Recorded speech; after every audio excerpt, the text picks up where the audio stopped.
Hi everyone, this is Nehal Bardia. आज हम पढ़ने जा रहे हैं 12th केमिस्ट्री का चैप्टर कोऑर्डिनेशन कंपाउंड का topic definition of some important term pertaining coordination compound. जैसे कि इस चैप्टर में हमें बहुत डिफरेंट टर्म यूज आने वाली है। मैंने पहले भी कुछ यूज लिए like coordination number, oxidation state, coordination entity. So in this video हम इन सब के बारे में डिटेल में पढ़ेंगे कि इन सब का मतलब क्या होता है।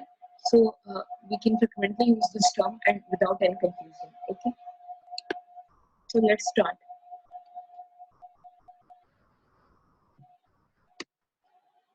सबसे पहली definition, what is coordination entity. मैंने बहुत बार स्क्वायर एंटिटी या कोऑर्डिनेशन एंटिटी यूज की है, but what is the meaning of this? Okay, so coordination entity, a coordination entity constituted of a central atom or ion bonding to a fixed number of molecular ion. Coordination entity क्या होती है? Coordination entity के अंदर central atom और वो ions या molecule होते हैं जो उससे किससे बॉन्डेड है? कोऑर्डिनेशन बॉन्ड से। ओके, सो उन सब को हम उन सब की जो एक ब्रैकेट्स होती है उसको कोऑर्डिनेशन एंटिटी कहते हैं। Example CuCl3 ammonia thrice. Okay, here one is cobalt and 3 chlorine and 3 ammonia. यहाँ कोबाल्ट से 3 क्लोरीन एंड 3 अमोनिया अटैच्ड है। सो इस कंप्लीट अटैचमेंट, जो ये कंप्लीट कॉन्स्टिट्यूएंट की जो एंटिटी है, ओके, उसको हम क्या बोलते हैं? Coordination entity. अदर एग्जांपल है CuCl3 NH3 5 + 2 NiCO4। अब फिर मैंने यहाँ चार्ज लिखा है कोऑर्डिनेशन एंटिटी के ऊपर। The reason is this one is neutral, but अगर किसी के ऊपर चार्ज है तो we have to show the charges. Okay, because coordination entity जब हम लिखते हैं तो हम काउंटर आयंस को नहीं लिखते कि वहाँ कितने काउंटर आयंस है, बिकॉज कोऑर्डिनेशन एंटिटी की डेफिनेशन ही इस तरीके से है कि जो सेंट्रल एटम और जो आयन उससे कोऑर्डिनेट बॉन्डिंग से बॉन्डेड है, उनका जो उन सबको ही कोऑर्डिनेशन एंटिटी कहते हैं। Okay, so this is a coordination. This one is a coordination entity in which cobalt is surrounded by 3 fluorine and 3 ammonia molecule. Okay, and that is the species within the square bracket I called coordination entity. इसलिए जैसे मैंने आपको बताया, यहाँ जो cobalt और जो 3 fluorine 3 ammonia उससे बॉन्डेड है, उसको हमने कोऑर्डिनेशन एंटिटी कहा। तो हम एक और डेफिनेशन इसकी दे सकते हैं, बिकॉज हम हमेशा फॉर्मुलेशन में जो सेंट्रल मेटल एटम और जो से लिगेंड बॉन्डेड होते हैं उन सबको एक स्क्वायर ब्रैकेट के अंदर लिखते हैं। सो हम इस डेफिनेशन को एक और चीज के साथ लिख सकते हैं, that is the species with in the square bracket I called coordination entity. है, मैंने यहाँ कुछ और एग्जांपल दे दिए, but okay. The second definition is of central atom और आयन, जिससे मैंने बहुत बार ये नेम यूज लिया कि सेंट्रल एटम क्या है। एग्जांपल जब हम डिस्कस कर रहे थे इंपॉर्टेंस ऑफ कोऑर्डिनेशन कंपाउंड की, जब हम कह रहे थे haemoglobin is a coordination compound of iron, वहाँ सेंट्रल एटम क्या है? आयरन। या पहले भी हमने बहुत जगह बर्निंग थ्योरी में भी यूज लिया कि cobalt is the central atom. So what is the definition of central atom? Okay, or iron. In a coordination entity, an atom or ion to which a fixed number of ion group are bonded in a definite geometrical arrangement is called central atom. एक coordination entity के अंदर वो atom जिससे कुछ groups एक definite arrangement में और एक डेफिनेट नंबर में बॉन्डेड है, उसे हम बोलते हैं central atom. Okay, like in this coordination entity, this is also a coordination entity structure है। इसमें वो ग्रुप, इन सब के अंदर से वो ग्रुप जिससे एक डेफिनेट अरेंजमेंट के अंदर सारे ग्रुप बाउंडेड है, उसे हम क्या कहेंगे? Central atom. तो यहाँ वो कौन सा एटम है जिससे सारे डेफिनेट अरेंजमेंट में बॉन्डेड है? वो है कोबाल्ट, बिकॉज उससे 5 ammonia and 1 chlorine is bonded in a definite arrangement. So this is known as the central atom. Okay, but जब हम कोऑर्डिनेशन कंपाउंड 12th का पढ़ रहे हैं तो उसके अंदर लगभग जो सेंट्रल एटम है वो हमेशा मेटल ही होता है, but this is not the restriction. Okay, ये रेस्ट्रिक्शन नहीं है कि सेंट्रल एटम हमेशा मेटल ही हो, बट यहाँ हम जब पढ़ रहे हैं तो हम सिर्फ मेटल को ही कंसीडर, मतलब जो हमारे पास एग्जाम्पल यहाँ यहाँ है वो उनमें सब में जो सेंट्रल एटम होगा वो मेटल ही है. Okay, so there is one more method which we use to identify the central atom, कि जो फॉर्मुलेशन लिखा हुआ होता है, कोई फॉर्मूला लिखा हुआ होता है, तो उसमें जो सबसे पहला एलिमेंट होता है that is the central atom. Okay, जैसे here in this formulation the very first element is CO, cobalt. So the central atom is cobalt. But एक बात हमें याद रखनी है, जब भी हम सेंट्रल एटम और आयन के बारे में बता रहे होंगे तब हमें उसके चार्ज को भी बताना होगा. ओके, हमें यहाँ सिर्फ वो नहीं बताना कि क्या है, जैसे कोबाल्ट है, बट ऑल्सो उसके चार्ज को भी बताना होगा. So what is the method to find the charge? Charge calculate करने का बहुत आसान सा मेथड है. We know that the total charge on the entity, here the total charge on the entity is 0, here the total charge on entity is 0, sorry, but in this case the total charge is minus 3. Oh, there is a problem in the previous slide. I think I forget to put +2 here, but this one is correct. Okay, sorry. So the total charge on the coordination entity is what? The total charge on the coordination entity is the sum of the charge on the central atom plus sum of the charge on the ligands. Just by the charge conservation rule, total charge is always conserved. Charge never be destroyed, neither be created. It is always conserved. Okay. So यहाँ total charge on coordination entity क्या होगा? The total charge on central atom plus total charge on ligand. So what is the charge on central atom? Let's say X. What is the total charge on ligand? 0 into 5 plus minus 1, that is minus 1. So X minus 1 is equals to 2. So X is equals to 3. So here cobalt is plus 3. हम बहुत आराम से निकाल सकते हैं कि cobalt की oxidation state plus 3 होगी. Similarly, in this example, NiCl2H2O4, here the total charge on the coordination entity is 0. So the charge on, let's say the charge on metal nickel is X, and the charge on ligand is 2 into minus 1 plus 4 into 0, that is minus 2. So X minus 2 is equals to 0. So X equals to 2. So the charge on nickel is plus 2. Here the charge on the coordination entity is minus 3. So let's say the charge on ferrous is X. So the total charge on ligand is minus 6, because the charge carried by the 1 CN ligand is minus 1. So X minus 6 is equals to minus of 3. This implies X is equals to 3. So here the charge on the central atom, that is ferrous, is plus 3. Okay. Note, there is a note that these central atom or ion are referred as Lewis acid. Okay, as they are electron pair acceptor. कोई आपसे ये भी question कर सकता है जैसे इस formulation के अंदर कि what is the Lewis acid here, what is the name of Lewis acid here, या who is the Lewis acid here. So हमें पता होना चाहिए कि लुईस एसिड क्या होता है. लुईस एसिड जैसे हमने पहले भी पढ़ा था, आई थिंक इन 11th केमिस्ट्री और इन द 12th स्टार्टिंग, कि लुईस एसिड होते हैं जो इलेक्ट्रॉन पेयर एक्सेप्टर होते हैं. वो ग्रुप्स जो इलेक्ट्रॉन पेयर एक्सेप्टर होते हैं उनको हम क्या कहते हैं? Lewis acid. ओके, सो इन सारी एंटिटी के अंदर कौन डोनेटर होता है?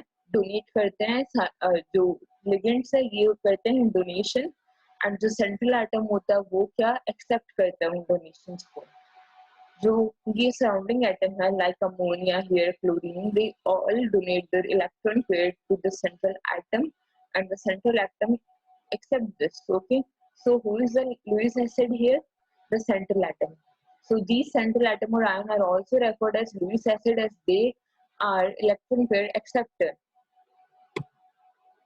The next definition is of ligand. Okay, what are ligand? It is a very important definition और सबसे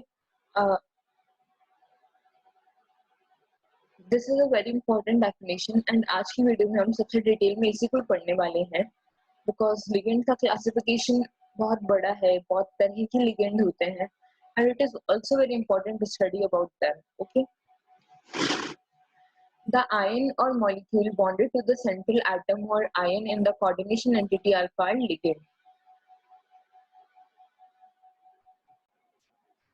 सो जो आयंस या मॉलिक्यूल बॉन्डेड होते हैं सेंट्रल एटम से इन अ कोऑर्डिनेशन एंटिटी, उनको क्या कहते हैं? Ligand. Okay, ligand are atom molecule ion which donate its electron pair to the central atom ion by coordinate bond.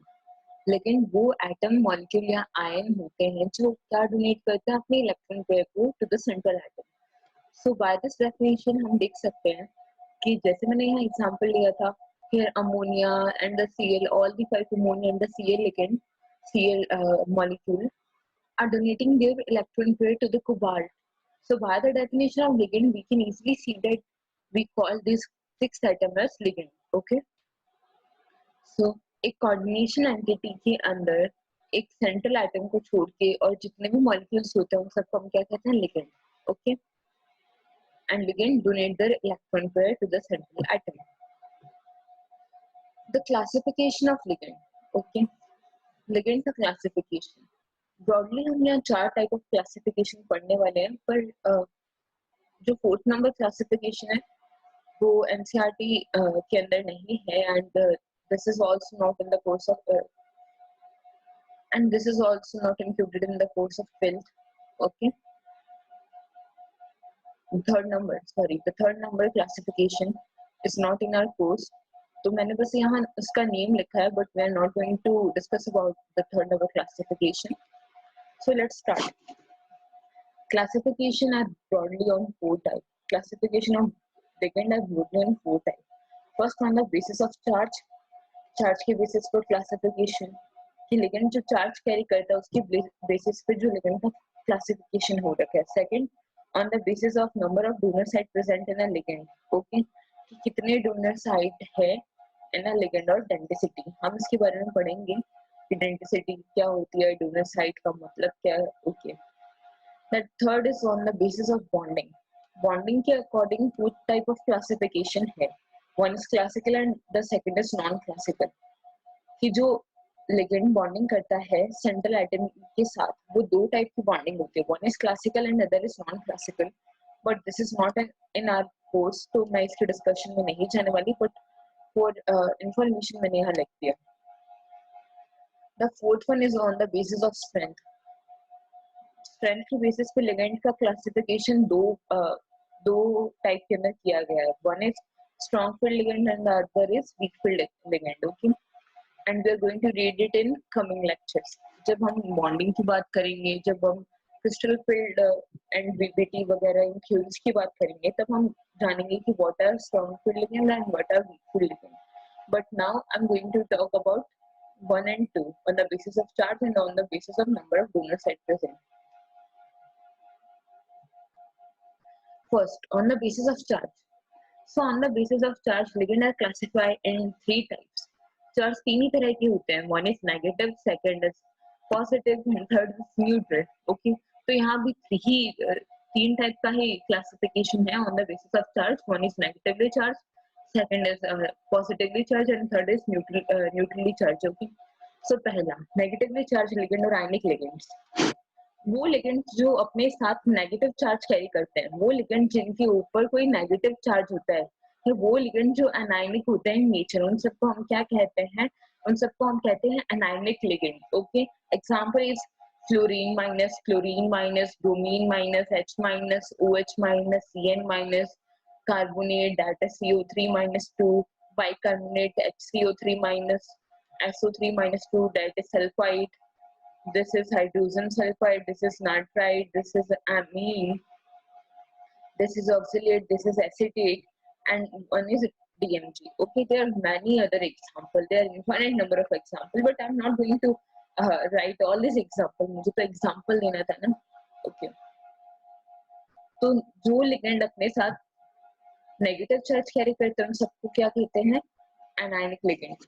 Charge may be -1, -2, -8, may be anything. Okay, तो restriction नहीं कि charge को -1 ही है होना है, -2 ही होना है. Okay,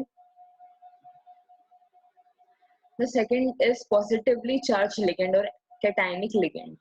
example is NO+ that is nitrosonium ion, and 2H5+ that is hydrazinium ion. Okay, so these are some example of positively charged ligand. वो ligand जो अपने साथ जिनके ऊपर पॉजिटिव चार्ज होता है. देयर इज अ नोट, हम सबके मन में एक कंफ्यूजन है, एक डाउट है कि अगर इनके पास पॉजिटिव चार्ज है तो ये अपने इलेक्ट्रॉन को डोनेट कैसे करेंगे, बिकॉज ये तो खुद ही इलेक्ट्रॉन डिफिशिएंट है, इनके पास पॉजिटिव चार्ज है। But this is not the case. Electron हर वो स्पीसीज डोनेट कर सकते हैं जिसके पास इलेक्ट्रॉन पेयर हो। NO plus also have electron pair. Nitrogen has a one lone pair, okay, and which is double bonded with oxygen and a positive charge on oxygen, okay. And one is N2H5 plus hydrazinium ion.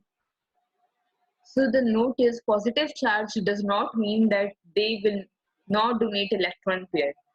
किसी ligand के ऊपर positive charge है इसका मतलब ये नहीं है कि वो इलेक्ट्रॉन पेयर नहीं डोनेट कर सकते। Yes, they will donate, okay. The third is neutral ligand. अब हमने देखा लिगेंड्स है वो एनायनिक भी थे, कैटायनिक भी थे। Ligand can be neutral because what we need is the electron pair for donation. उनके पास इलेक्ट्रॉन पेयर होना चाहिए डोनेशन के लिए। We need this rate, okay. Example is O2 dioxygen. Oxygen के पास कितने सारे लोन पेयर हैं, so is there is any need of oxygen to be negative to donate its electron? No, there is no need of it, okay. So neutral ligand are there are many example, और यहाँ मैंने इसलिए mention किया है because ये हमें आगे use आने वाला है कि इनका नाम क्या होता है in IUPAC नेमिंग, ओके। सो एक बार रिवाइज हो जाएगा तब हम जब रीड करेंगे, इसलिए मैंने यहाँ इन्हें बताया है। लेट्स सी, O2 को हम कहते हैं डाइऑक्सीजन। यहाँ इसे ऑक्सीजन नहीं लिखते because oxygen is a normal, we use oxygen in normal speaking, okay, but oxygen से थोड़ा कंफ्यूजन हो जाता है कि ऑक्सीजन 1 है या 2 है, okay. So for avoid this type of confusion, we are going to use dioxygen, dinitrogen and H2O को इस चैप्टर के अंदर वाटर नहीं बोलना। H2O को इस चैप्टर के अंदर aqua यूज होगा name, okay. The name that we are going to use for H2O in this chapter is aqua. NH3 का जो IUPAC नेम होता है वो AMMINE होता है, ओके, नॉट AMINE। CO को कार्बन मोनोक्साइड नहीं कहेंगे इस चैप्टर के अंदर, वी आर गोइंग टू से इट एज कार्बोनल। CH3NH2 इसको हम कहते हैं methyl amine. C5NH5 that is pyridine. EN is ethylene diamine. These are some example of neutral ligand. There are many more example, but यहाँ मैंने कुछ importance की ही बात की है। नाउ हमने ये तो पढ़ लिया कि चार्ज के बेसिस में हमने लिगेंड्स को कैसे कैटेगराइज किया है। अगर अब हम देखेंगे कि डेंटिसिटी के बेसिस पे लिगेंड को कैसे कैटेगराइज किया है। आई नो कि हमें अभी तक नहीं पता डेंटिसिटी क्या होती है, बट अभी हम इस पे नहीं जाते कि डेंटिसिटी का मीनिंग क्या है या डेंटिसिटी की डेफिनेशन क्या है। पहले हम ये देखेंगे इसका क्लासिफिकेशन क्या है। जब हम क्लासिफिकेशन देखेंगे तब हमें खुद समझ में आ जाएगा कि डेंटिसिटी का मीनिंग क्या होता है, okay. So the first is monodentate ligand. In the classification on the basis of denticity, the first one is the monodentate ligand or unidentate ligand. As we know, mono and uni have the same meaning, okay? Monodentate या uni one, मतलब mono और uni दोनों का मतलब one होता है, okay? So जिसकी जो one dentate है मतलब when a ligand is bonded to a metal ion through single donor atom, it is called as monodentate ligand. जब कोई लिगेंड, जैसे मैंने आपको बताया था लिगेंड क्या होता है, जो सराउंडिंग एटम जो कोऑर्डिनेट बॉन्डिंग से मैटर से बॉन्डेड है, ओके, उन्हें हम लिगेंड कहते हैं। यस, हमने अभी भी पढ़ा है, okay. So when a ligand is bonded to a metal through the single donor atom, जब एक लिगेंड एक ही एटम के थ्रू किसी मेटल से अटैच होता है तब उसे हम बोलते हैं क्या, as monodentate ligand, okay. The example are Cl minus H2O। अगर H2O हमने देखा ना कभी, जैसे NiH2O6, वहाँ ऑक्सीजन ने अपना एक ही लोन पे डोनेट कर रखा है, किसको, निकल को। Similarly ammonia F minus, Br minus, O2, N2, Cn minus, pyridine। अब यहाँ कुछ क्वेश्चंस है, ओके। वो क्वेश्चन क्या है? क्वेश्चन ये है कि why O2 donate only through one atom, okay. It has how many? 4 lone pair, okay. It has 4 lone pairs, so why it is donating only by 2? So only by 1, sorry, only by 1, okay, कि एक से donation क्यों कर रहा है? Reason ये है कि ये अपने सारे लोन पेयर एक साथ डोनेट नहीं कर सकता। पहले हम ये देखते हैं कि H2O अपना एक ही लोन पेयर क्यों डोनेट करता है? ये इसके पास जब 2 लोन पेयर है तो ये अपने दोनों लोन पेयर डोनेट क्यों नहीं करता? द रीजन इज कि जो लोन पेयर डोनेशन होता है that is because of coordination bonding. Coordination bonding is same like covalent sigma bonding. Donation होता है सिग्मा बॉन्डिंग जैसे हेड-ऑन ओवरलैपिंग से between the central atom orbital and the ligand orbital. So जैसे कि एक molecule 2 sigma bond नहीं बना सकता टू अ सेम साइट, एक एटम 2 सिग्मा बॉन्ड नहीं बना सकता, वहाँ एक सिग्मा और एक पाई होगा। वैसे ही ऑक्सीजन अपने दोनों इलेक्ट्रॉन नहीं डोनेट कर सकता बिकॉज अगर ये अपना एक इलेक्ट्रॉन डोनेट करता via sigma bonding, so the other electron can't be in the same plane, like वो भी हेड ऑन ओवरलैपिंग नहीं कर सकता। ओके, बिकॉज एक ने हेड ऑन ओवरलैपिंग कर ली है तो दूसरे को लेटरल ओवरलैपिंग की ही पॉसिबिलिटी रहती है। ओके, सो इसलिए H2O ओनली एक ही इलेक्ट्रॉन अपना डोनेट करता है। सिमिलरली O2 के केस के अंदर क्या होता है, ये तो है कि एक ऑक्सीजन अपना एक ही इलेक्ट्रॉन पे डोनेट कर सकता है, पर ये दोनों अपना एक क्यों नहीं डोनेट कर सकते? Because if they are going to donate it's one electron pair. Let's say यहाँ एक मेटल है। Okay, I use something for drawing. Let's say यहाँ एक मेटल है। If they are going to donate like this and like this, these are arrow. Okay? So कितने member ring बनेगी? 1, 2 and 3. And 3 member ring is very unstable due to angular strain. Okay, इतना ज़्यादा angular strain होता है because 3 member ring means something like triangle and the interior angle of the triangle are of 360. अगर मैं equilateral मान लूँ तो, okay, तो कैसे जो पहले 109 डिग्री का एंगल मेंटेन कर रहा था अब वो 60 डिग्री का एंगल कैसे अपने बॉन्ड्स के बीच में मेंटेन कर सकता है? Okay, so this is the reason why O2 donate only one lone pair, not 2 lone pair. So do remember this is a very good reasoning. हम सबके दिमाग में आता है और हम बहुत बार गलतियां भी करते हैं। हम बहुत बार O2 से 2 डोनेशन मान लेते हैं, but no, this is not true. O2 is act as a unit-ended ligand. Similarly, N2 is act as a unit-ended ligand. The same reason is for cyanide. अगर हम cyanide की स्ट्रक्चर देखें तो cyanide it is going to donate by minus the carbon minus if it is going to donate by C minus तब तो इसे हम cyanide कहते हैं, और if it is going to donate by N then we called it as isocyanide. But ये दोनों से एक साथ at the same time एक मेटल सेंटर को डोनेट नहीं कर सकता। The reason is same 3 member ring बनेगी और highly unstable। The other example is of pyridine. pyridine के पास कितने इलेक्ट्रॉन है? नाइट्रोजन के पास यहाँ एक इलेक्ट्रॉन है, तो ये कर सकता है एज अ मोनोडेंटेड लिगेंड।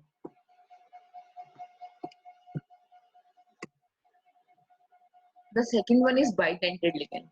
अब हम थोड़ा गेस भी लगा सकते हैं कि मोनोडेंटेड का मतलब होता है वो लिगेंड जो बॉन्ड कर सकते हैं to a metal centre through one donor atom. So bidentate का मीनिंग क्या होगा?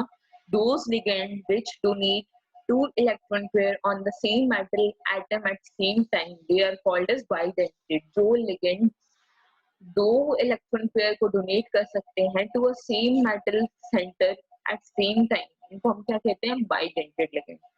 यहाँ हर चीज का मतलब है, इस डेफिनेशन में एक एक अक्षर का अपना मीनिंग है। अगर मैं यहाँ सेम मेटल एटम हटा दूं तो भी दिक्कत है, अगर सेम टाइम हटा दूं तो भी दिक्कत है। वाई? सेम टाइम का ये सेम टाइम मैं अभी आपको एक्सप्लेन कर देती हूँ, सेम मेटल हम बाद में देखेंगे। ओके, सेम टाइम का क्या यूज है? अगर डेफिनेशन कुछ ऐसी होती, those ligand which donate 2 electron pair on same metal atom are known as bidentate, तब Cn माइनस क्या होता? एक बाइडेंटेड। बाय बिकॉज ये तो कार्बन से भी डोनेशन कर सकता है, नाइट्रोजन से भी डोनेशन कर सकता है, तो ये वो लिगेंड है जो डोनेट कर सकता है 2 electron pair to same metal atom. Okay, पर ये तो ऐसा नहीं है, it is a monodentate ligand. So इसलिए यहाँ सेम टाइम का यूज है, because we are discussing about at same time, दोनों को एक साथ डोनेशन करना है, ऐसा नहीं कि एक पहले कर दे दूसरा बाद में कर दे। ओके, और इसकी डेफिनेशन को एक और तरीके से लिख सकते हैं, when a ligand can bind through two donor atom to a single metal atom। Okay, जब एक ligand बाइंड कर सकता है दो डोनर एटम से to a single metal atom, so we call it as bidentate ligand। Let's see some example। इसकी example बहुत बार हमें देखने को मिलेंगे इन दिस चैप्टर के अंदर हमें लगभग मोनो एंड बाइडेंटेड लिगेंड का डिस्कशन ही देखने को मिलेगा। एंड इसकी एग्जांपल याद रखने वाले भी हैं, बिकॉज इसमें जो नेमिंग होती है वो कुछ डिफरेंट होती है, मतलब they have a very complex name, so इनका एब्रिविएशन हमें याद रखना है। ओके, सबका। सो बाइडेंटेड लिगेंड क्या है? Example is ethylene 1,2-diamine। Ethylene diamine, इसको हम सब इथाइलिन डायमीन डायरेक्टली भी बोलते हैं, कोई इथाइलिन 1,2-diamine भी कहते हैं। एंड इसका एब्रिविएशन क्या होता है? EN। एब्रिविएशन का मीनिंग क्या होता है? एब्रिविएशन का सिंपली मीनिंग ये है कि what is the short form, what is the short name of this ligand. अगर मुझे इस लिगेंड का नाम लिखना है तो इसका कितना बड़ा नाम है, बारी बारी थोड़ी ना लिखेंगे। So what we use there abbreviated name, तो इसका एब्रिविएशन क्या होता है? EN। एंड इसकी स्ट्रक्चर कैसी होती है? इथाइलिन 1,2-diamine, मतलब इथाइलिन। इथाइलिन क्या होता है?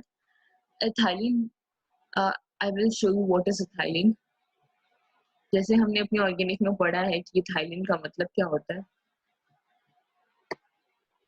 मान लो एक बार ही NH2 और कुछ नहीं होता है here। तो ये जो ग्रुप है ना जिसमें दो फ्री वैलेंसी है, CH2 bonded CH2 with 2 free valency each eight 1 carbon, इसको हम क्या कहते हैं? इथाइलिन। ओके, इसको हम क्या कहते हैं? इथाइलिन।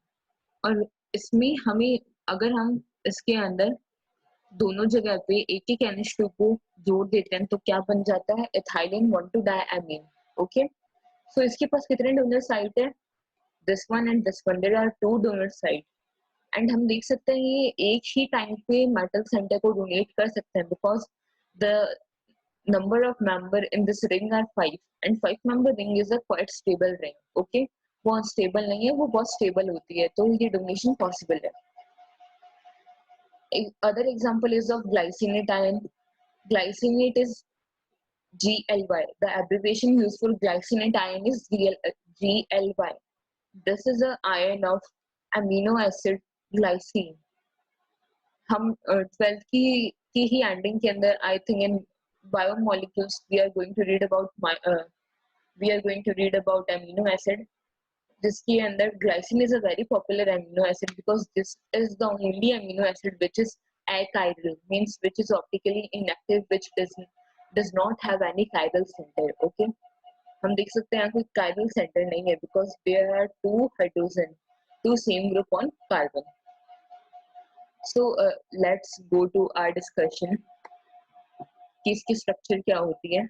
इसकी स्ट्रक्चर होती है NH2 CH2 C double bonded O and O minus. And यहाँ कितने लोन पेयर है? 1 ऑन दिस नाइट्रोजन एंड एक negative charge on this oxygen and lone pair also on this oxygen. फिर भी ये किसकी तरह बिहेव करता है? एज अ बाइडेंटेड, लेकिन not as a tridentate. Bye, because अगर ये ऑक्सीजन भी डोनेट करता है अपने इलेक्ट्रॉन को, तो कितने मेंबरिंग बनेगी यहाँ? यहाँ बनेगी एक 4-मेंबरिंग, 1 2 3 4। ओके, इफ हम सपोज करें कि ये भी कुछ ऐसे डोनेशन कर रहा है, okay I will make it clear. अगर लेट सपोज ये भी डोनेशन कर रहा है ये, ओके, तो यहाँ कितने मेंबरिंग बनेगी? 1, 10 कार्बन जो छुप गया है यहाँ,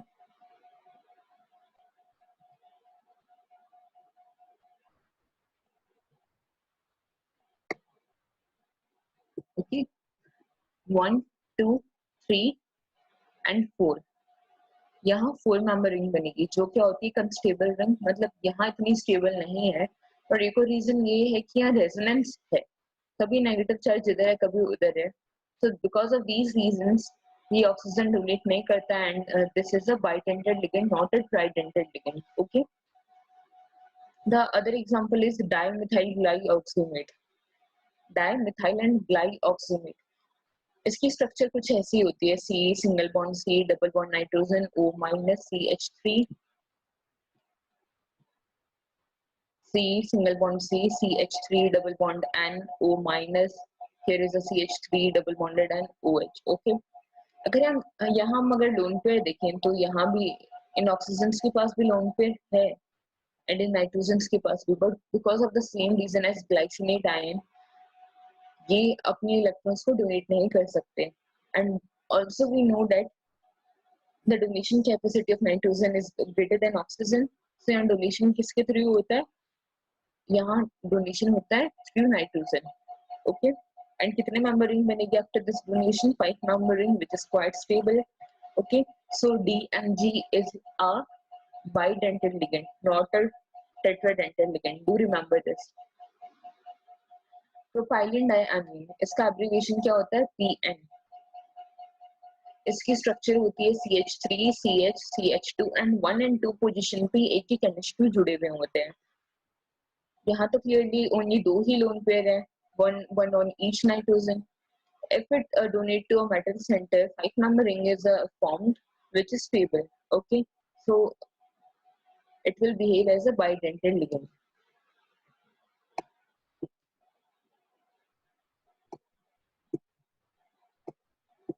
Next example is of acetyl acetate.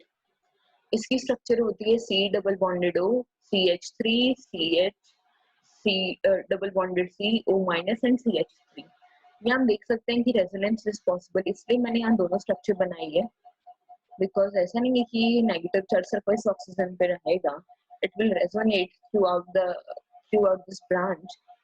जब ये डोनेट करेगा then there is also a resonating structure which is slightly unstable। जब कार्बन के ऊपर नेगेटिव चार्ज होगा, बिकॉज वी नो कार्बन की एन बहुत कम होती है, कार्बन की कैपेसिटी भी कम है नेगेटिव चार्ज को कीप रखने की। ओके। एंड एक और स्ट्रक्चर पॉसिबल है, जब यहाँ इसने डोनेशन किया, ये बॉन्ड यहाँ शिफ्ट हुआ एंड O माइनस यहाँ आ गया। मैंने यहाँ सिर्फ 2 ही रेजोनेटिंग स्ट्रक्चर ड्रॉ किए। सो मैंने यहाँ जब शो करते हुए कि मेटल को कैसे डोनेशन होगा, तब मैंने यहाँ यूज लिया है मेटल हाइब्रिड का, रेजोनेंस हाइब्रिड का। Okay. So this is something the structure of acetyl acetate. यहाँ एक अच्छा क्वेश्चन बनता है, वो ये बनता है, is acetyl acetonate is a symmetrical ligand और अनसिमेट्रिकल लिगेंड। सिमेट्रिकल क्या होता है, जिसमें कोई सिमेट्री हो, मतलब एक मिरर प्लेन हो और कुछ सिमेट्री हो, और अनसिमेट्रिकल जिसमें ऐसा नहीं हो। तो हमें क्या लगता है, हमें इस स्ट्रक्चर को देख के तो लगता है कि acetyl acetate is a unsymmetrical ligand, because एक ऑक्सीजन डबल बॉन्डेड है और एक ऑक्सीजन है सिंगल बॉन्डेड, एक नेगेटिवली चार्ज भी है। But this is not the reality, because जैसे मैंने भी आपको बताया, here resonance is possible। see the resonance hybrid, resonance hybrid से ही हर चीज को हम प्रिडिक्ट करते हैं for any structure. So is this symmetrical और unsymmetrical, this is symmetrical. So do remember one thing, that acetyl acetonate is a symmetrical ligand, not a unsymmetrical ligand. The next example is of trimethylene diamine. Trimethylene diamine, 1 2 3 trimethyl and diamine, 1 and 2 amine. Okay, here 6 member ring is formed which is also stable, and here only 2 lone pair are present, so it is a bidentate ligand. Next is phenol phenanthroline, okay, or 110 and phenanthroline, जिसे हम OPH भी कहते हैं। Okay, here 2 nitrogen are present, and when it donate to a single atom at one time, it will form a 5 member ring which is quite stable. So यहाँ donation possible है, and it is behave as a bidentate ligand. This is dipyridine, DIPY. This is the abbreviation for dipyridine. Okay. Here is some mistake. यहाँ ये bond इधर नहीं आएगा. I will clear this.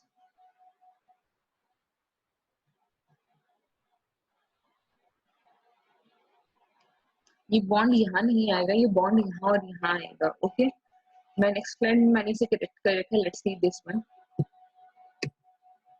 ये bond मैंने mistake से यहाँ लगा दिया था, this one should be here.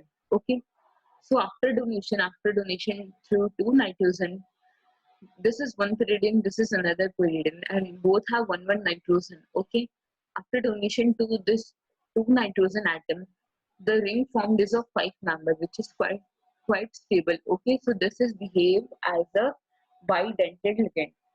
एक पॉपुलर एग्जांपल जो मैं बहुत यूज आएगा of bidentate ligand is of oxalate. Okay, oxalate C double bonded O, O minus bonded C, C double bonded O, O minus, C2O4 minus 2. This is also a bidentate ligand. जहाँ donation होगा तो कितने member ring बनेगी? 5 member, which is stable. Okay, and this is very frequently used example in this chapter. अब जैसे मैंने आपको पहले बताया था कि यहाँ सेम मेटल एटम का भी अपना यूज है। Those ligands which donate 2 electron pair on same atom at same time. अगर ये डेफिनेशन इस तरीके से होती, those ligands which donate 2 electron pair at same time, तो भी वो bidentate नहीं कहलाता। अभी हम देखते हैं कि क्यों ऐसा है। Because there is one more type of ligand, bridging ligand, a ligand which is bound to more than one metal center at same time. यहाँ मैंने same time नहीं लिखा, पर हम लिख सकते हैं a ligand which is bonded to more than one metal center at same time. Okay, example are hydroxide, amide and carbonyl. वो ligand जो एक ही समय पे एक से ज्यादा मेटल सेंटर से बॉन्डेड होता है उसे हम ब्रिजिंग लिगेंड बोलते हैं। एंड बिकॉज वो एक से ज्यादा मेटल सेंटर से बॉन्डेड है तो वो उन दोनों मेटल सेंटर के बीच में एज अ ब्रिज की तरह काम कर रहा है, इसलिए लिगेंड का नाम क्या कहा जाता है? As a bridging ligand. Okay, there is some example, यहाँ इन एग्जांपल से समझते हैं कि क्या होता है ब्रिजिंग लिगेंड। हियर सी, यहाँ सीओ दो तरह के हैं। एक तो वो सीओ जो सिर्फ एक ही मेटल सेंटर से बॉन्डेड है, like this one, this one, this one, this 4 and this 3। But see these two CO, these two carbonyl are bonded through two metal center. Okay, and ऐसा नहीं है कि ये दोनों कार्बन से बॉन्डेड होंगे, वो दिखाने में अभी रिप्रेजेंटेशन सही नहीं होगी, but one carbon is bonded to ferrous and the oxygen of the same carbonyl is bonded to this ferrous. Okay, similarly the carbon of this CO is bonded to this ferrous and the oxygen of this CO is bonded to this ferrous. Okay, so they can donate to more than one metal center at same time. Okay, तो इन्हें हम क्या कहते हैं? Bridging ligand. अब सी, अगर definition में same time नहीं होता, in the definition of bidentate ligand अगर सेम टाइम नहीं होता तो these are also called as bidentate because ये सेम टाइम, सॉरी, अगर डेफिनेशन ऑफ बाइडेंटेट के अंदर सेम मेटल सेंटर नहीं होता, ओके, तो सीओ को भी हम कैसे इंक्लूड करते हैं? As a bidentate, but they are not bidentate. The reason is ये सेम मेटल सेंटर को सेम टाइम पे डोनेशन नहीं दे सकते, they can donate to two different centre. Okay, so these are called bridging ligand. CO is a monodentate ligand, CO is not a bidentate ligand, and CO is a bridging ligand. Okay, do remember this. The same example is with chlorine. जैसे मैंने आपको बताया था, in the case of H2O, oxygen has two lone pair, फिर भी वो दोनों को सेम मेटल सेंटर को नहीं दे सकता बिकॉज ऑफ द रीजन जो हमने डिस्कस किया था of sigma and pi bonding. Okay, but अगर वो अपने दो इलेक्ट्रॉन को अलग अलग सेंटर पे तो डोनेट कर सकता है ना। So by the same reason Cl के पास भी 3 इलेक्ट्रॉन पेयर है Cl माइनस के पास, but it can't donate to same metal center. It can donate to two different metal centers, so Cl can also act as a bridging ligand. In the same manner, OH also acts as a bridging ligand.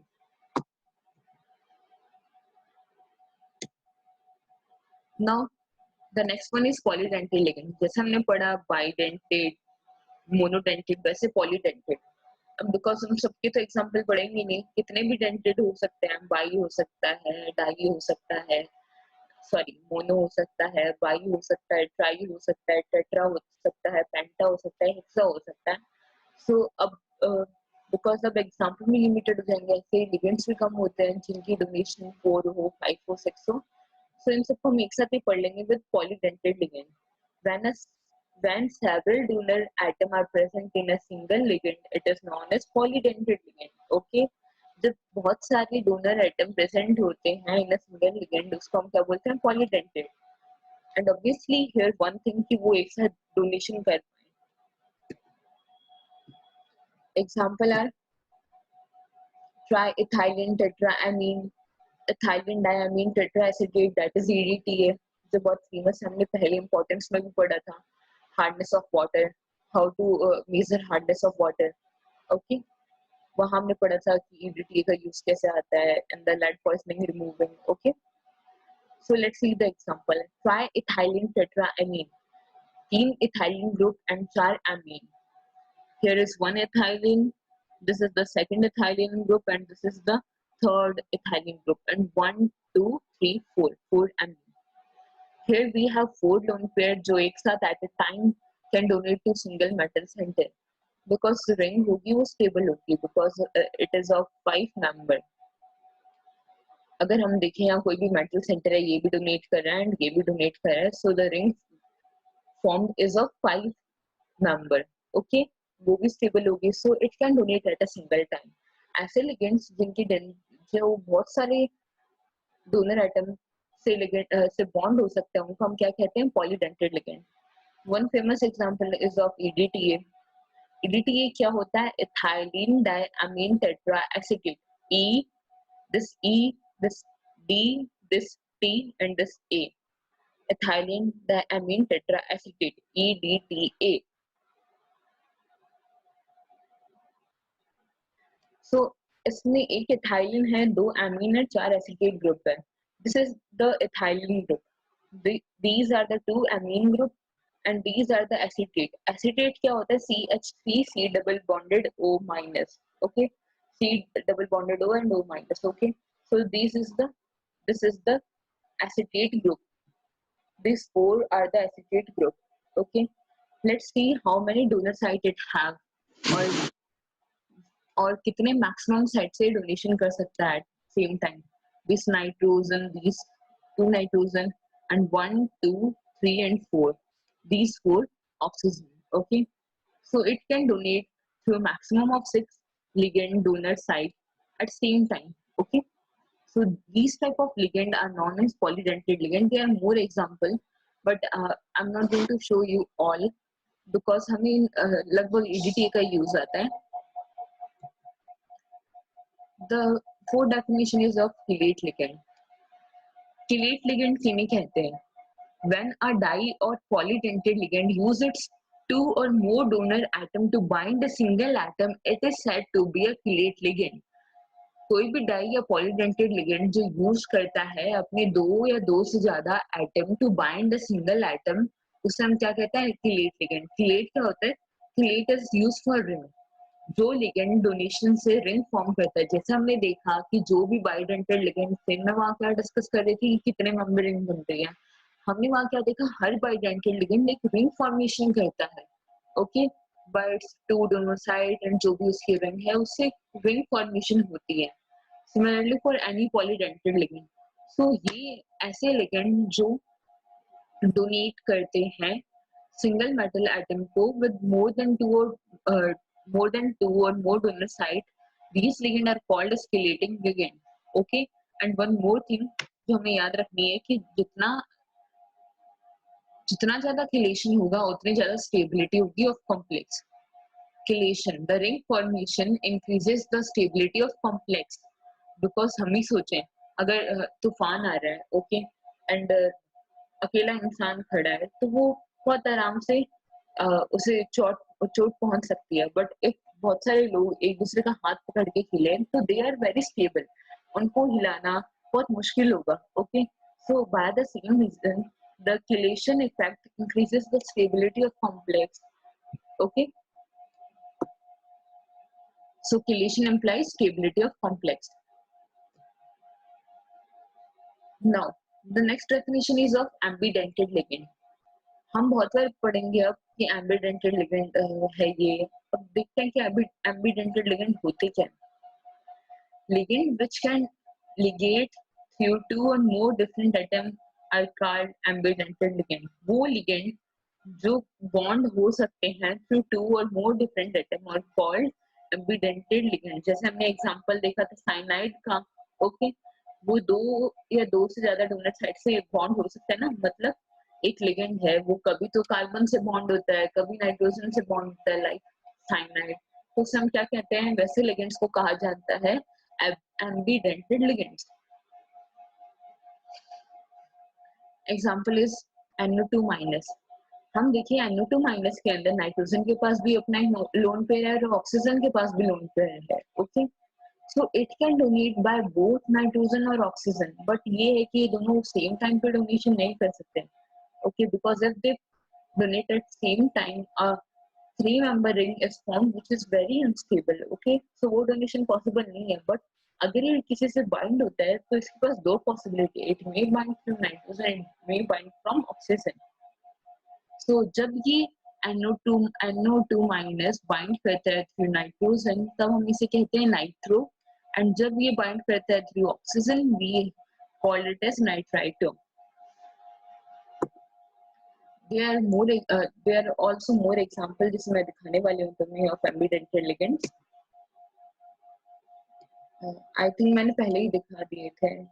Oh sorry, हम more examples के बारे में पढ़ेंगे and IUPAC nomenclature, okay, वहाँ हम सारे examples के बारे में पढ़ेंगे of ambidentate ligands जो हमें यूज में आने वाले हैं, okay. अब now हम उस डेफिनेशन पे आए हैं जिस पे हमने क्लासिफिकेशन किया था, दैट इज जो क्लासिफिकेशन अभी हम पढ़ रहे हैं उसका नाम क्या था, classification on the basis of denticity. Now अब हम पढ़ने जा रहे हैं डेंटिसिटी होती क्या। Denticity the number of group और site through which a ligand is bond to a metal center is known as denticity. वो नंबर ऑफ ग्रुप या साइट मतलब कितनी साइट से एक लिगेंड बॉन्डेड है एक मेटल से, उससे हम क्या कहते हैं, denticity, okay. This is a very simple definition, इसलिए ही मैंने कहा था कि हम पहले पढ़ेंगे कि मोनोडेंटेड बाइडेंटेड लिगेंड होते क्या है, फिर हमें समझ में आएगा कि डेंटिसिटी क्या होती है।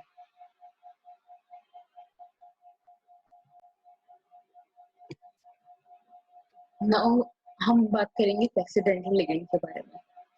फ्लेक्सिबल मींस हम सारे लोग जानते हैं फ्लेक्सिबल का मतलब क्या होता है। फ्लेक्सिबल मतलब जिसका बिहेवियर चेंज होता रहता है, that can easily switch, okay.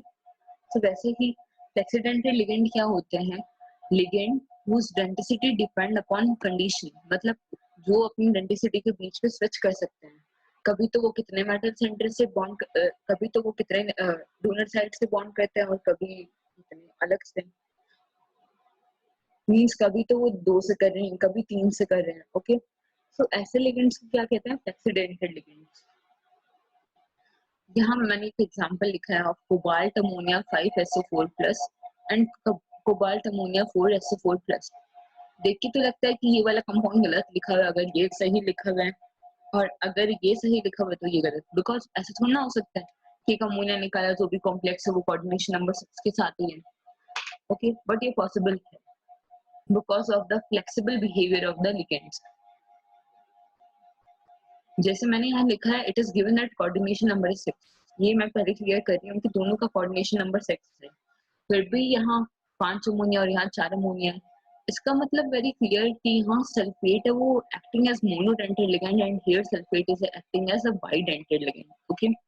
या this is possible because it will depend upon the condition.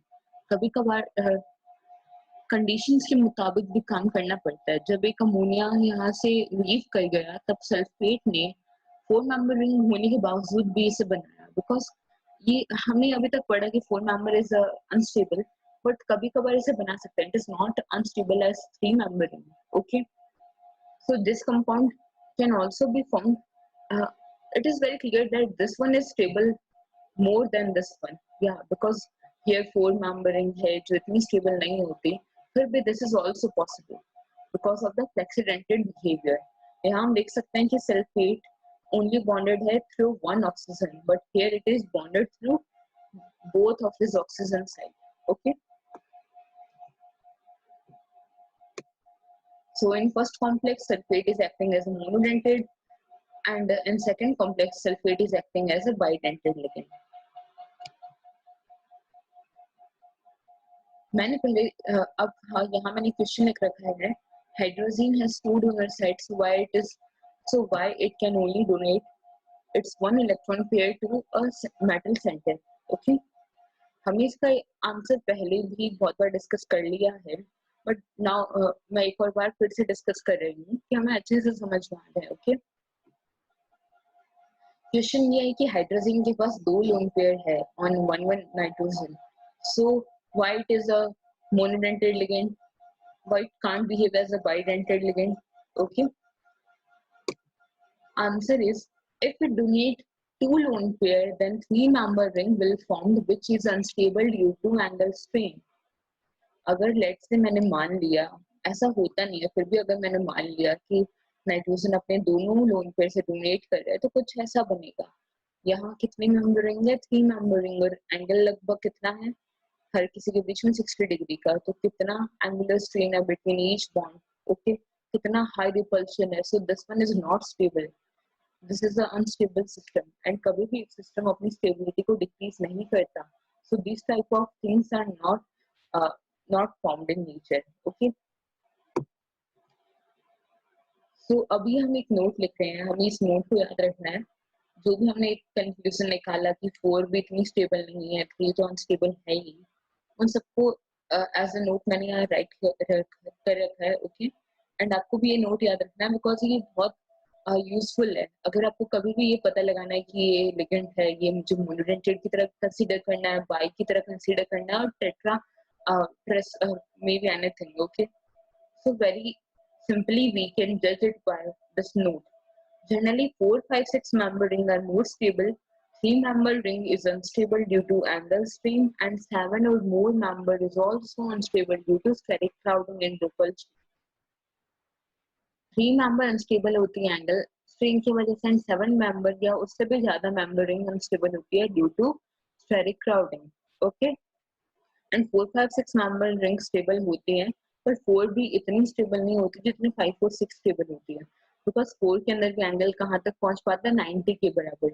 तो 5 के अंदर एंगल 120, 6 के अंदर 120 होता है, और 5 के अंदर लगभग 108 डिग्री समथिंग होता है. Okay, so these are very close to 109 degree and 8 second और 8 minute whatever. Okay, so do we remember this mean. अब हमारे जो लिगेंड का डिस्कशन था वो यहीं तक था. हमने लिगेंड्स की सारी क्लासिफिकेशन पढ़ ली on the basis of charge, on the basis of electricity, और जो एक रही हुई क्लासिफिकेशन है that is strong field and weak field ligand, वो हम आगे पढ़ लेंगे. ओके, अब हम अपनी नेक्स्ट डेफिनेशन पे आते हैं, that is a coordination number. The coordination number of a metal ion in a complex can be defined as the number of ligand donor atom to which metal is directly bonded. Coordination number, जिसको CN से represent करते हैं, of a metal ion and a complex can be defined as the number of ligand. को define किया जा सकता है number of ligand से जो किससे बॉन्डेड है, number of ligand donor atom से जो किससे बॉन्डेड है, डायरेक्टली बॉन्डेड है मेटल से. ओके, यहाँ इस डेफिनेशन में एक एक चीज का मतलब है, एक एक वर्ड का अपना इंपॉर्टेंस है. यहाँ लिगेंड्स डोनर एटम का होना, ना कि लिगेंड्स का होना, या मेटल से डायरेक्टली बॉन्डेड का होना, ना कि मेटल से बॉन्डेड का होना, हर चीज का अपना मतलब है. पहले हम सिंपली डिस्कस कर लेते हैं अबाउट सिंपल वन. जैसे यहाँ है, निकल से कितने बॉन्डेड है, कितने लिगेंड की डोनर एटम बॉन्डेड है? 1 2 3 4 5 6. तो यहाँ कोऑर्डिनेशन नंबर है निकल का 6. अब हम देखते हैं कि मैंने यहाँ क्यों बोला कि number of ligand donor atom, ligands donor atom to which metal is directly bonded. Okay, because in this example the number of ligand donor site is 2. हर लिगेंड के पास 2 डोनर साइट है, one is nitrogen and one is carbon. अगर यहाँ directly bonded नहीं होता, simply ऐसा होता, defined as the number of ligand donor atom to which metal is bonded, कि जिस लिगेंड से मेटल बॉन्डेड है उसके अंदर जितनी डोनर एटम है उनका जो टोटल नंबर है वो कोऑर्डिनेशन नंबर है। अगर ऐसी डेफिनेशन होती, दिस इज नॉट डेफिनेशन, पर अगर ये डेफिनेशन होती तब क्या होता? तब यहाँ हम कोऑर्डिनेशन नंबर क्या बताते हैं, इसके अंदर 2 डोनर एटम है, इसके पास भी 2, इसके पास भी 2, इसके पास भी एंड इसके पास भी, so total 8 donor atom are present, so coordination number should be 8, पर नहीं, यहाँ कोऑर्डिनेशन नंबर क्या है 4। Okay, because nitrogen here is not directly bonded to nickel. Only one donor site is bonded of cyanide to this nickel. तो हर किसी की एक एक डोनर साइट ही बॉन्डेड है ना डायरेक्टली, तो कितने टोटल लिगेंड डोनर एटम है जो डायरेक्टली बॉन्डेड है? 4। तो इस वजह से कोऑर्डिनेशन नंबर क्या है? 4, नॉट 8। Remember this, okay. अब यहाँ अगर डेफिनेशन ऐसी होती है as the number of ligand to which metal is directly bonded, तो भी ये डेफिनेशन गलत है। अगर कोई डेफिनेशन ऐसे लिखे, the coordination of coordination number of a metal ion in a complex can be defined as the number of ligand to which metal is directly bonded, then this definition is also incorrect, partially incorrect. क्यों? क्योंकि अगर मैंने partially incorrect इसलिए बोला क्योंकि वो इस example पे तो चल जाता, पर इस एग्जांपल पे नहीं चल पाता। व्हाई? बिकॉज यहाँ लिगेंड्स कितने हैं? Only 3 ligand. FeEN थ्राइस के अंदर कितने लिगेंड है? 3। एंड हमें क्या पता है, EN होता है एक bidentate ligand, it can bind through 2 donor site. Okay, each EN ligand can bind through 2 donor site. So if I count the number of ligand, so here number of ligand is 3. So मैं अगर जो गलत वाली definition से मैं बोलती कि यहाँ कोऑर्डिनेशन नंबर 3 है, but no, this is wrong. Here coordination number is 6. Why? Because coordination number of a metal ion in a complex is defined as the number of ligand donor atom. Number of ligand donors atom to which metal is directly bonded. यहाँ हर लिगेंड के 2 donor site है, nitrogen and nitrogen, इन दोनों से metal directly bonded है। इस nitrogen and इस nitrogen, यहाँ 2 नाइट्रोजन होंगे ना at the corner of EN, उन दोनों से जो Fe है वो डायरेक्टली बॉन्डेड है, इसलिए टोटल नंबर ऑफ बॉन्ड्स कितने हो गए? 1 2 3 4 5 6। So coordination number of Fe here is 6, not 3. So this each and every word of this definition is important. There is an important note. Important note क्या है? It is important to note here that coordination number of central atom ion is determined only by the number of sigma bond formed by the ligand with the central atom ion. Pi bond if formed between the ligand and the central atom are not found for this purpose. हमें coordination, अब ये note क्यों है? Note इसलिए क्योंकि because हमने यहाँ देखा कि अगर हमें कोऑर्डिनेशन नंबर काउंट करना हो ना, तो इस डेफिनेशन की जगह अगर हम सिर्फ बॉन्ड को गिन लेना, ऐसे 1 2 3 4, या हियर 1 2 3 4 5 6, और हियर 1 2 3 4 5 6, तो भी सेम आंसर आता है जो आना भी चाहिए था। पर अगर हम अपने डेफिनेशन को चेंज करके ऐसे लिख दें कि coordination number is defined as the number of bond form by the metal centre, तो तभी भी एक दिक्कत है। दिक्कत क्या है? अभी तो हर लिगेंड के हर डोनर साइट में ओनली 1 बॉन्ड बना रखे हैं। लाइक इस नाइट्रोजन ने भी एक बॉन्ड बना रखा है, इस EN के पास 2 नाइट्रोजन है, दोनों ने एक ही बॉन्ड बना रखा है। बट क्या होता अगर कुछ ऐसा होता कि सिग्मा बॉन्ड के साथ एक रिपीटिव या कैसा भी पाई बॉन्ड भी प्रेजेंट होता?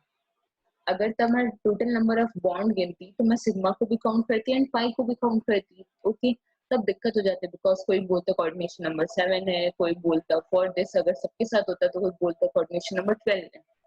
पर no, this is not the case, because coordination number is defined as the number of sigma bond formed by the ligand with the central atom ion. This is the counting of number of sigma bond, not of the counting of total number of bond. Okay, so do remember this. वैसे हमारे पास कभी कोई case यहाँ तो नहीं आने वाला कि पाई बॉन्ड बन रहा है in this chapter, but actually pi bond भी पॉसिबल होते हैं। ओके, सो हमें जो भी याद रखना है वो सही याद रखना है, हमें अपनी नॉलेज को गलत नहीं बनाना। So the correct is total number of count of sigma bond, not total number of count of total bond. Okay, the next definition is of coordination sphere. Coordination sphere क्या होता है? The central metal atom ion and the ligand attached to it are enclosed in a square bracket and is collectively termed as coordination sphere. जो central metal atom और जो ligand जो उससे attach होता है जिसको हम एक इनक्लोज करते हैं किसमें, स्क्वायर ब्रैकेट को। उस square bracket, complete square bracket को ही क्या कहते हैं, कोऑर्डिनेशन स्फीयर। ओके, जैसे यहाँ FeCN6 है। ओके, यहाँ Fe and 6Cn group, Fe+2 and 6Cn group are enclosed in a square bracket, और यहाँ चार्ज जिसको हम कैलकुलेट कर सकते हैं 4- है, तो इस कंप्लीट इस FeCN6 4- को हम क्या कहते हैं, कोऑर्डिनेशन स्फीयर। यहाँ एक और डेफिनेशन है काउंटर आयन। काउंटर आयन क्या होता है, काउंटर समथिंग, जो बैलेंसिंग आयन्स होते हैं उनको काउंटर आयन कहते हैं। Okay, the ionizable group that are written outside the square bracket are termed as counter ion. जो आयनाइजेबल ग्रुप, जो बैलेंसिंग ग्रुप जो प्रेजेंट होते हैं आउटसाइड द स्क्वायर ब्रैकेट, उनको क्या कहते हैं, counter ion. Like an example of K for FeCN6, FeCN6 4- is a coordination sphere and K+ is a counter ion. Now the next definition is of coordination polyhedra. The spatial arrangement of the ligand atom which are directly bonded to the central metal atom ion defined as the coordination polyhedra.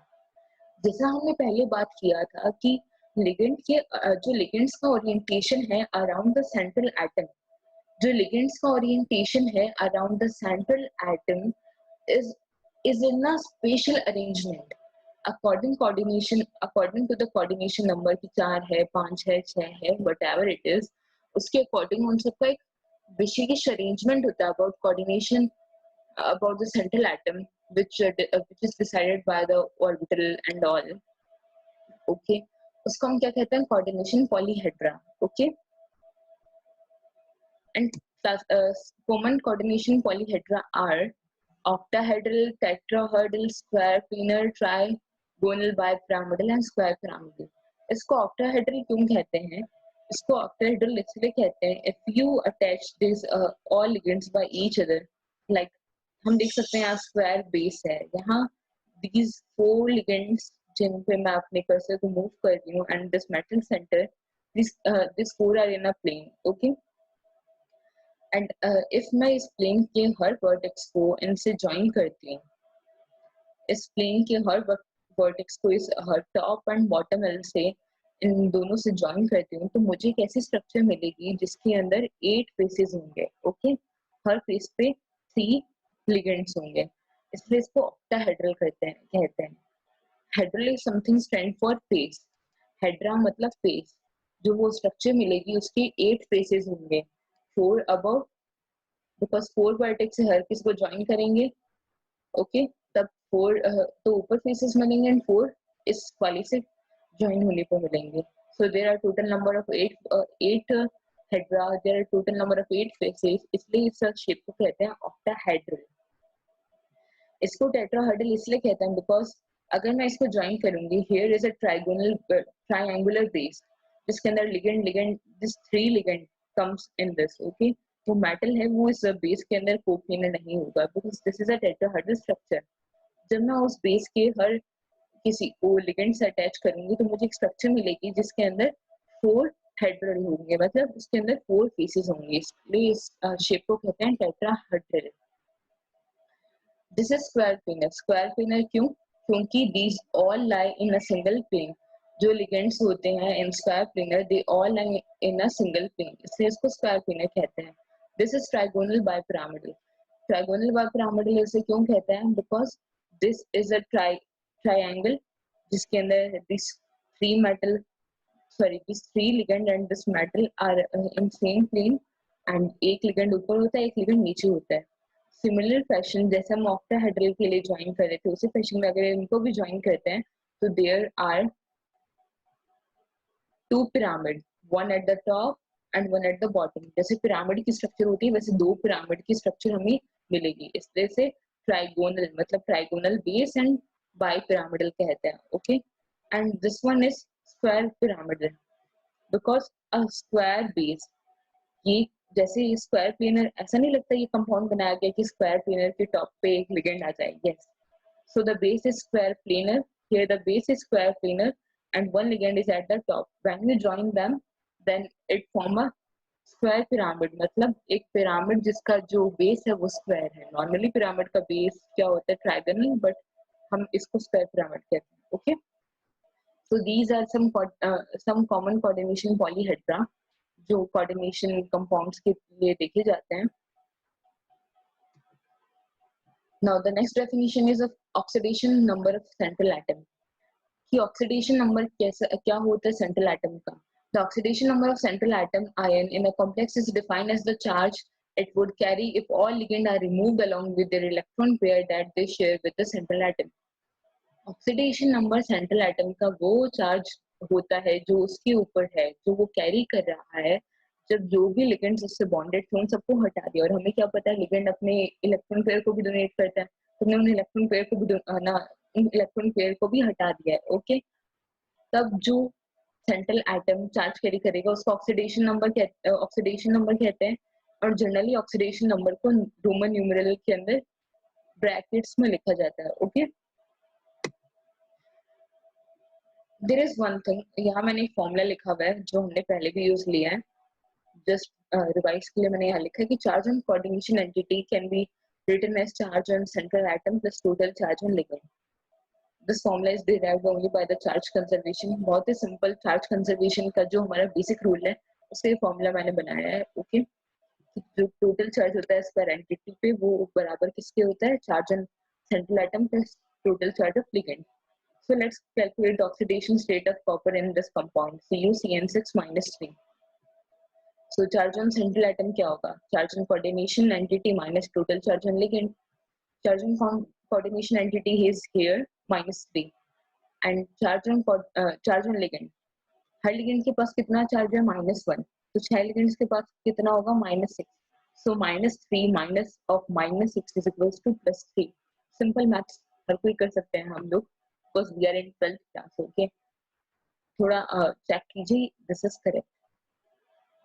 So here Cu is +3, copper is in +3 oxidation state. Likewise, for calculating oxidation number of cobalt in CuNH3 Cl3, same formula, charge on square entity minus total charge of ligand. Here charge on square entity is 0. So 0 minus 0 times 3, because ammonia is a neutral ligand and Cl is an anionic ligand with charge -1. So 0 into 3 plus -1 times 3. So the charge is +3. So what is the oxidation state of cobalt here? +3 is the oxidation state. The next definition is of homolytic and homolytic complexes. Homolytic and hydrolytic complexes. So what is homolytic complexes? Complex in which a metal is bonded only to one kind of donor group. Those complexes are known as homolytic. हमने homo and hetero word पहले भी use किया है बहुत बार, like in solution chapter, homogeneous solution and heterogeneous. Homo means जिसके अंदर सब कुछ सेम होता है. Homogeneous solutions में जिस solution की फेस सेम होती है, and hetero जिसके अंदर अलग अलग फेसेस प्रेजेंट होती है. So same here, homolytic means homo type of ligand. जो कॉम्प्लेक्स जिसके अंदर एक ही तरह के लिगेंड्स होते हैं उसको हम क्या कहते हैं, homoleptic complex. Okay, so example is CuCN6-3. Okay, और K for FeCN6, NiH2O6, many other. So complexes in which a metal is bonded only to one kind of donor group are known as homolyptic. अब इसकी definition पढ़ने के बाद हमें ये समझ में आ ही गया होगा कि हेटेरोलिप्टिक क्या होते होंगे. फिर भी let's have a look. Heteroleptic complexes, complex in which a metal is bonded to more than one kind of donor group. वो complex जिसमें एक metal एक से ज्यादा तरह के donor group या एक से ज्यादा तरह के ligand से bond होता है उसे हम क्या कहते हैं, heterolytic complexes. Example are CO ammonia Cl3. Here two type of ligand are present. One is ammonia, other is fluorine. Also here two type of, in this example CONH3,5SO4, two type of ligand are present, ammonia and sulfate. या कोई जरूरी नहीं है कि दो type के present हो, एक टाइप के प्रेजेंट हो. They all may be different. कोई ऐसा कॉम्प्लेक्स भी हो सकता है CONH3 ClSO4 bromine fluorine and carbonate, ऐसा कुछ भी हो सकता है जहां 66 डिफरेंट हो, कितने भी डिफरेंट हो सकते हैं. There is no restriction. Okay, but हमें यहाँ एक कंफ्यूजन से दूर रहना, वो क्या है, ऐसा नहीं है कि इसके अंदर सब कुछ सेम होना चाहिए। क्या मैं कहना चाह रही हूँ वो ये है, K4FeCN6 के अंदर हम ये नहीं कह सकते कि K4 और CN सेम नहीं है, so it is not a homoleptic. क्यों? क्योंकि हम बात किसकी कर रहे हैं, ओनली लिगेंड्स की, जिसके अंदर लिगेंड सेम होते हैं या लिगेंड डिफरेंट होते हैं, not about the counter ion. अगर कोई कॉम्प्लेक्स ऐसा होता है कि यहाँ K2 MgFeCN6, लाइक अगर कोई कॉम्प्लेक्स होता है K2FeCN6, प्लीज मेरी वर्ड्स पे फोकस करो, K2 MgFeCN6, K4 की जगह मैंने क्या कर दिया, K2, मतलब 2 पोटेशियम और 1 मैग्नीशियम मिल गया। अगर हम सोचे कि यहाँ काउंटर आयन 2 तरह के हैं तो ये हेटेरोलिप्टिक होना चाहिए, ना कि होमोलिप्टिक। ऐसा नहीं है, बिकॉज डेफिनेशन होमो या हेटेरो की है on the basis of type of ligand, not on the basis of type of counter ion. हमें काउंटर आयन से कोई लेना देना नहीं है, ओनली लिगेंड से लेना देना है। ओके, सो ये वो सारी डेफिनेशन थी जो इस चैप्टर के अंदर हमारी यूज आने वाली है। ओके, जितने भी अपनी डेफिनेशन लिखेगी और एनसीईआरटी में भी दी हुई है, तो हम वहां से रिवाइज कर सकते हैं, you can revise from there. Okay, अब हम मिलते हैं नेक्स्ट क्लास के अंदर with chapter with concept nomenclature of coordination compound. अब हम देखेंगे कि कोऑर्डिनेशन कंपाउंड की नेमिंग कैसे करते हैं। Okay, so do revise all this definition, and सारी डेफिनेशन को एक बार रिवाइज कर लेना, एंड थैंक यू।